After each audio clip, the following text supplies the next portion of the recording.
மெடிக்கல்ல விற்கப்படக்கூடிய ஓஆர்எஸ்எல் அப்படின்ற இந்த ட்ரிங்க் வந்து ஒரு ஓஆர்எஸ் கிடையாது. வயிற்றுப்போக்குக்காக குடிக்கக்கூடிய ஓரல் ரீஹைட்ரேஷன் சால்ட்ஸ் கிடையாது.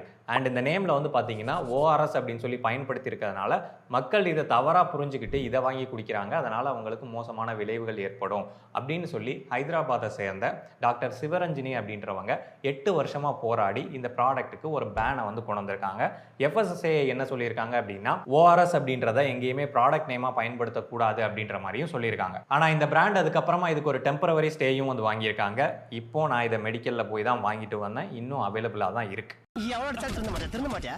இந்த வீடியோவில் ஓஆர்எஸ் அண்ட் ஓஆர்எஸ்எல்னா என்ன, இந்த ரெண்டுத்துக்குமான வித்தியாசம் என்ன, இது எதுக்காக அந்த மாதிரி ஒரு ப்ராடக்டாக மாதிரி இருக்குது அப்படின்ற மாதிரி விஷயங்கள்லாம் பார்க்க போகிறோம். அதுக்கு முன்னாடி எனக்கு இந்த விளக்கமாரெலாம் வேணாம் அப்படின்னு சொல்லி நினச்சிங்கன்னா கன்க்ளூஷனாக கீழே டைமிங் மென்ஷன் பண்ணுறேன், அங்கே போய் கூட நீங்கள் பார்த்துக்கலாம். எப்படி இந்த ஓஆர்எஸ்எல் உண்மையான ஓஆர்எஸ் மாதிரி தெரிஞ்சாலும் அது ஒரு டம்மியான ப்ராடக்ட்டோ, அதே மாதிரி நம்மளோட ஐடியாஸை ப்ராப்பராக இங்கிலீஷில் சொல்ல முடியல அப்படின்னா அதுவும் டம்மி ஆயிரும். போரான இங்கிலீஷ்னால வாய்ப்பெல்லாம் கையை விட்டு போன அனுபவம் வேலையில் இருக்க எல்லாருக்குமே உண்டு. ஸோ நீங்களும் இங்கிலீஷை இம்ப்ரூவ் பண்ணணும் அப்படின்ற கட்டாயத்தில் இருந்தீங்கன்னா இதை பாருங்க. Manager need to leave for family emergency. அது இப்படி கரெக்டா இங்கிலீஷ்ல சொல்லுங்க. Manager I need 2 days of leave for a family emergency. இது உங்களுக்கு புரிஞ்சுதா? பாத்தீங்களா, தமிழ்லயே பேசி ஒரு ஃப்ரெண்ட் மாதிரி எனக்கு இன்ஸ்டன்ட் கரெக்ஷன் கொடுத்துருச்சு. இதுல உங்களுக்கு தேவையான ஆஃபீஸ் கான்வர்சேஷன், இன்டர்வியூ ப்ரிப்பரேஷன் மாதிரியான 1000க்கும் மேற்பட்ட ஆக்டிவிட்டிஸ் இருக்கு. அண்ட் அது மட்டும் இல்லாம ஸ்டார்டிங்லேயே ஏஐ டெஸ்ட் மூலமா உங்களுக்குன்னு தேவையான கஸ்டமைஸ்டு கோர்ஸை வந்து செலக்ட் பண்ணி கொடுத்துரும். இதுதான் super Nova AI spoken English course. Spoken இங்கிலீஷை புக்ஸ், வீடியோஸ், வாட்ஸ்அப் மூலமாவே நம்மளால கத்துக்க முடியாது. ஏன்னா நம்மளை சுத்தி இருக்கிறவங்க இங்கிலீஷ்ல பேசினாதான் நமக்கும் வந்து இங்கிலீஷ் ஃப்ளூவெண்டா வரும். ஸோ அந்த மாதிரி சூழ்நிலை எல்லாத்துக்கும் உருவாகாது இல்லையா? அப்போ அந்த மாதிரியான பிராக்டிகல் சிச்சுவேஷனை உங்களுக்கு உருவாக்குறதுக்கு சூப்பர் நோவா ஒரு பெஸ்ட் சாய்ஸா இருக்கும். ட்ரை பண்ணி பாருங்க. பழைய ஒர்க் ஆகாத மெத்தட்ஸ்ல உங்க டைமை வேஸ்ட் பண்ணாம இப்பவே சூப்பர் நோவா மூலமா உங்களோட இங்கிலீஷ் கான்ஃபிடன்ஸை ஸ்மார்ட்டா பில்ட் பண்ணுங்க. டிஸ்கிரிப்ஷன்ல லிங்க் இருக்கு. அது மூலமா ஜாயின் பண்றவங்களுக்கு 75% ஸ்பெஷல் ஆஃபரும் வந்து ப்ரொவைட் பண்றாங்க. மிஸ் பண்ணாம இப்பவே ஜாயின் பண்ணுங்க. முதல்ல டீஹைட்ரேஷன் என்ன அப்படின்றது தெரிஞ்சுக்கணும். நம்ம உடல்ல இருக்கக்கூடிய நீர் சத்து கொஞ்சம் கொஞ்சமா குறையிறது தான் நம்ம டீஹைட்ரேஷன் அப்படின்னு சொல்லி சொல்றோம். அது என்ன நீர் சத்து, நம்ம ஏன் நீர்னு குறிப்பிடலை அப்படின்னு சொல்லி பார்த்தீங்கன்னா நம்ம வெறும் H2O மட்டுமே நம்மளோட உடல்ல இருக்கிறது கிடையாது. அது கூடவே சேர்ந்து நிறைய உப்பு சத்துக்களும் கலந்துருக்கும். இதுதான் நீர் சத்து அப்படின்னு சொல்லி குறிப்பிடுறோம். இதுல இந்த தண்ணீரும் உப்பும் எந்த அளவுல கலந்துருக்கு அப்படின்றது ரொம்ப முக்கியம். இதுதான் ஆஸ்மோலாரிட்டி அப்படின்னு சொல்லி சொல்லுவாங்க. நம்ம உடல்ல இருக்கக்கூடிய தண்ணீரோட ஆஸ்மோலாரிட்டி லெவல் எவ்வளவு இருக்கும் அப்படின்னு சொல்லி பார்த்தீங்கன்னா அப்ராக்சிமேட்டா 290 மில்லி ஆஸ்மோல்ஸ் பெர் லிட்டர் இருக்கும். இந்த உலகத்துல இருக்கக்கூடிய எல்லா பொருட்களும் அணுக்களால் ஆனது. அது என்ன விதமான பொருள் அப்படின்றத அந்த அணுக்கள் தான் முடிவு பண்ணுது. அது என்ன மாதிரியான பாண்டிங்ல, என்ன ஸ்ட்ரக்சர்ல, என்ன விதமான மாலிகுலை உருவாக்குது அப்படின்றத வச்சுதான் அது என்ன பொருள் அப்படின்றது முடிவாகுது. அதே மாதிரி மனிதனோட உடலும் வந்து அணுக்களால் ஆனது தான். இந்த அணுக்கள்லாம் சேர்ந்து ஒரு மாலிக்யூல்ஸை உருவாக்குது. இந்த மாலிக்யூல்ஸ்லாம் சேர்ந்து புரோட்டீன்ஸ், லிப்பிட்ஸ் மாதிரியான விஷயங்களை உருவாக்குது. அது எல்லாம் சேர்ந்து செல் ஸ்ட்ரக்சரை வந்து உருவாக்குது. ஸோ ஒரு செல் அப்படின்றது நான் முன்னாடி வீடியோலேயே சொல்லியிருந்த மாதிரி அது ஒரு இண்டிவிஜுவலாக இயங்கக்கூடிய ஒரு பயாலஜிக்கல் ஸ்ட்ரக்சர். அப்போ அந்த செல்ஸ் தான் வந்து நம்ம உடல்ல இருக்கக்கூடிய பலவிதமான வேலைகளை செய்யக்கூடியது, இயங்கக்கூடியது, பண்ணக்கூடியது அப்படின்னு சொல்லி சொல்லலாம். இப்போ எதுக்காக அந்த செல்லை பற்றி சொன்னேன் அப்படின்னா உடல்ல இருக்கக்கூடிய நீர்ச்சத்து அப்படின்றது இந்த செல்லுக்கு உள்ளேயும் இருக்கும், வெளியிலையும் இருக்கும். ஸோ இது ரெண்டும் ஒன்னோட இன்னொன்று இன்டர்சேஞ்ச் பண்ணிக்கும். இப்போ உதாரணமாக நம்ம பயங்கரமாக எக்ஸசைஸ் பண்ணுறோம். அப்படி பண்ணும்போது நம்மளோட உடல் சூடாகுது. அந்த சூட்டை தணிக்கிறதுக்காக உடல்ல இருக்கக்கூடிய நீர் வெளியில வருது, அதாவது வியர்வையா மாறி வருது. உடல்ல இருந்து தண்ணீர் மட்டும் வெளியில வருது அப்படின்றதுனால நம்ம உடல்ல இருக்கக்கூடிய நீர் சத்து இருக்கு இல்லையா, ஸோ அதில் உப்பும் தண்ணீரும் கலந்து தான் வந்து அந்த ஆஸ்மோலாரிட்டியை வந்து உருவாக்குது. ஸோ இப்போ இதில் நீர் மட்டும் வெளியில போகுது அப்படின்னா அப்போ அங்கே உப்போட கான்சன்ட்ரேஷன் வந்து அதிகமாகும். ஸோ கான்சன்ட்ரேஷன் அதிகமாகும் போது அதில் அந்த ஆஸ்மோலாரிட்டி லெவல் வந்து இன்க்ரீஸ் ஆகும். இந்த மாதிரி உடல்ல இருக்கக்கூடிய தண்ணீர் குறையும் போது செல்லுக்குள்ள இருக்கக்கூடிய தண்ணீர் வந்து வெளியில வரும். எதுக்காக செல்லுக்குள்ள இருந்து வெளியில வரணும் அப்படின்னு சொல்லி கேட்டீங்கன்னா இது வந்து செல்லு தன்னாலேயே கொடுக்கறது கிடையாது. இது வந்து ஒரு பாசிவ் ஃபங்க்ஷன் மாதிரி.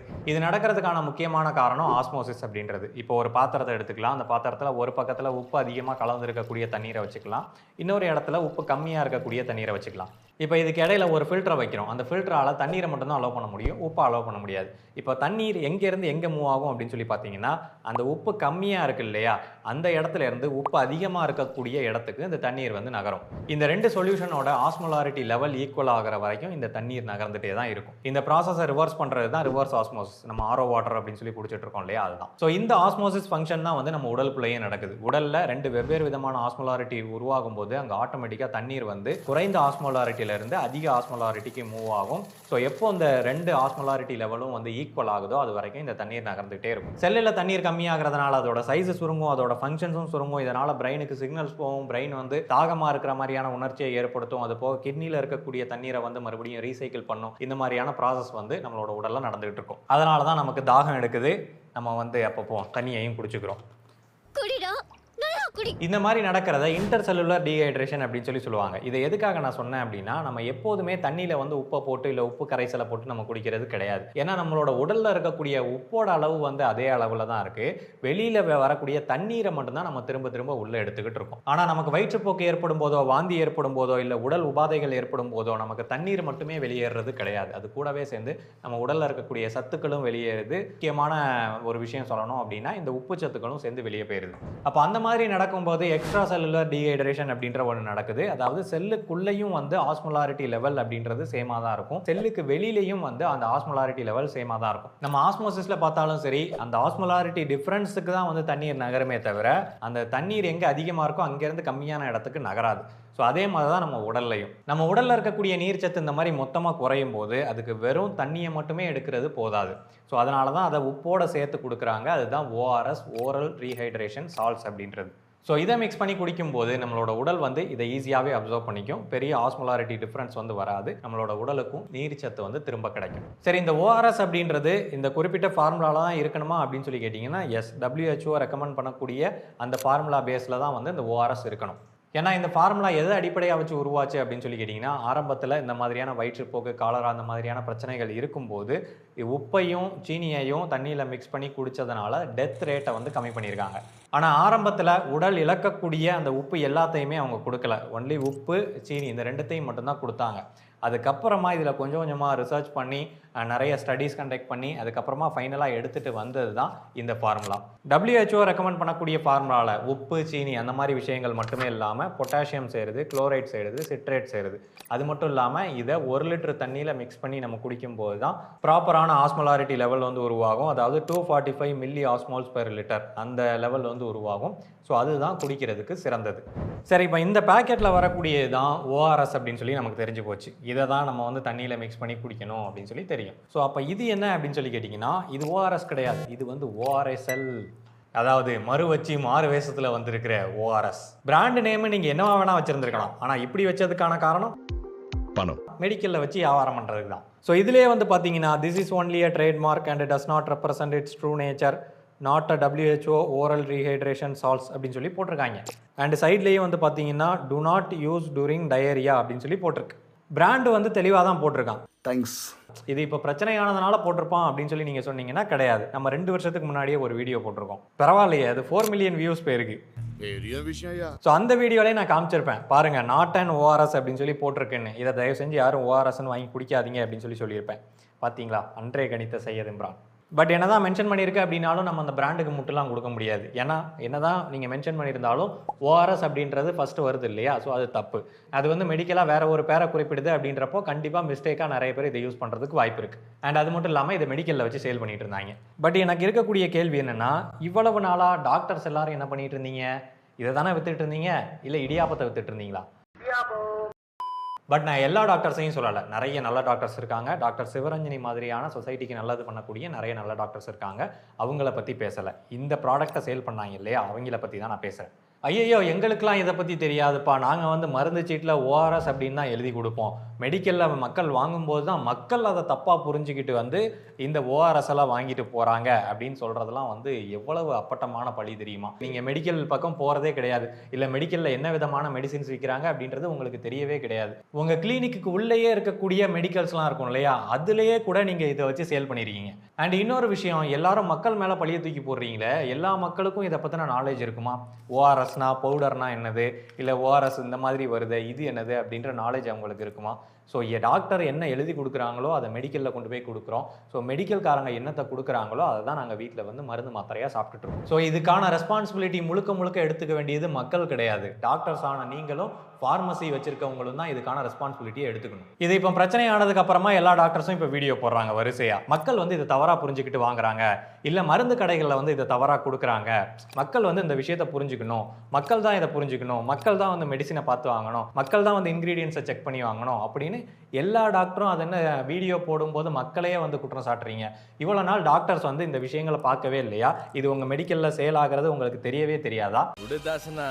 எல்லாம் ஏமாந்த வரைக்கும் போதும். அண்ட் மறுபடியும் சொல்கிறேன், எல்லா டாக்டர்ஸையும் சொல்லலை, நிறைய நல்ல டாக்டர்ஸ் இருக்காங்க. ஒரு சில டாக்டர்ஸை நான் மென்ஷன் பண்ணி கேட்குறேன். அண்ட் இதை பற்றி தெரிஞ்ச டாக்டர்ஸ் இதை எப்படி எழுதி கொடுத்தாங்க அப்படின்றத நான் சொல்கிறேன். இதில் எலக்ட்ரால் அப்படின்ற ட்ரேட்மார்க் நேம் இருக்கா, இந்த நேமை போட்டு அது பக்கத்தில் ORS அப்படின்னு சொல்லி எழுதி கொடுப்பாங்க. என்னோட சின்ன வயசில் எனக்கு ஒரு 10-11 வயசு இருக்கும்போது எனக்கு இந்த மாதிரி வயிற்றுப்போக்கு ஏற்பட்டு நான் ரொம்ப அவதிப்பட்டேன். அந்த சமயத்தில் ஒரு நாளைக்கு 2 டப்பா அப்படின்ற வீதத்தில் இதை நான் குடித்தேன். இது வந்து மெடிக்கல்காரர் தப்பாக கொடுத்தாரு, இல்லை டாக்டர் சரியாக எழுதி கொடுத்து மெடிக்கலில் தப்பாக கொடுத்தாங்க அப்படின்ற மாதிரிலாம் கிடையாது. டாக்டர் இதை தான் எழுதி கொடுத்தாங்க, மெடிக்கல்காரர் இதை தான் கொடுத்தாரு, இதை தான் நான் ஒரு நாளைக்கு 2 தடவை குடித்தேன். இதை டாக்டர்ஸ் தான் சஜஸ்ட் பண்ணாங்க அப்படின்றதுக்கு சாட்சி நானே.